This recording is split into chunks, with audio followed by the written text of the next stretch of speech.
Super star Mahesh Babu ప్రస్తుతం రాజమౌళి దర్శకత్వంలో cinema చేస్తున్నారు. ఈ సినిమా షూటింగ్ శరవేగంగా జరుగుతుంది. పాన్ వరల్డ్ మూవీగా తెరకెక్కిస్తున్నారు.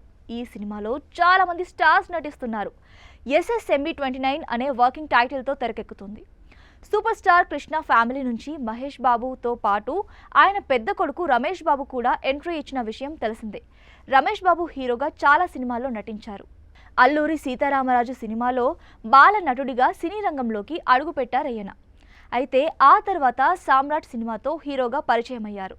చివరిగా 1997లో ఎన్ శంకర్ డైరెక్షన్లో వచ్చిన ఎన్కౌంటర్ సినిమాలో నటించారు. హీరోగా చేసిన రమేష్ బాబు ఆ తర్వాత నిర్మాతగా మారి పలు సినిమాలు నిర్మించారు. మహేష్ బాబు హీరోగా నటించిన అర్జున్, అతిథి, దూకుడు సినిమాల నిర్మాత ఈయనే. కాగా రమేష్ బాబు 8 జనవరి 2022లో కాలేయ సంబంధిత వ్యాధితో బాధపడుతూ కన్నుమూశారు. మహేష్ బాబుకు అన్న రమేష్ బాబు అంటే చాలా ప్రాణం.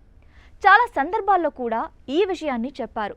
అయితే రమేష్ బాబు కన్నుమూసిన సమయంలో మహేష్ బాబుకు కరోనా రావడంతో ఆయన అన్న చివరి చూపునకు కూడా నోచుకోలేదు. ఇక రమేష్ బాబుకు కొడుకు, కూతురు ఉన్నారు. కొడుకు జయకృష్ణ త్వరలోనే హీరోగా ఎంట్రీ ఇవ్వనున్నారు. అలాగే రమేష్ బాబు కూతురు భారతి గురించి చాలా మందికి తెలియకపోవచ్చు. జయకృష్ణ హీరో మెటీరియల్ గా ఉన్నాడు. అలాగే రమేష్ బాబు కూతురు భారతి కూడా చూడచక్కగా ఉంది. స్టార్ హీరోయిన్స్ కి ఏ మాత్రం కూడా తీసిపోదు. కళ్ళు తిప్పుకొని అందం తనది. ఇక ఆ మధ్య కుర్చీని మడతపెట్టి అనే సాంగ్ కు డాన్స్ ఇరగదీసింది. ఈమె చేసిన డాన్స్ మామూలుగా వైరల్ కాలేదు. అప్పుడే ఎవరి చిన్నది అని ఆరా తీశారు. తీరా మహేష్ బాబు అన్న కూతురు అని తెలిసేసరికి ఈమె కూడా హీరోయిన్ మెటీరియల్ అని ఫిక్స్ అయిపోయారు. సినిమా ఇండస్ట్రీలోకి రావాలని ఫ్యాన్స్ కోరుకుంటున్నారు. సోషల్ మీడియాలో భారతి పెద్దగా యాక్టివ్గా ఉండదు. ప్రస్తుతం చదువుల్లో బిజీగా ఉన్న ఈ చిన్నది త్వరలోనే ఇండస్ట్రీలోకి వస్తుందేమో చూడాలి.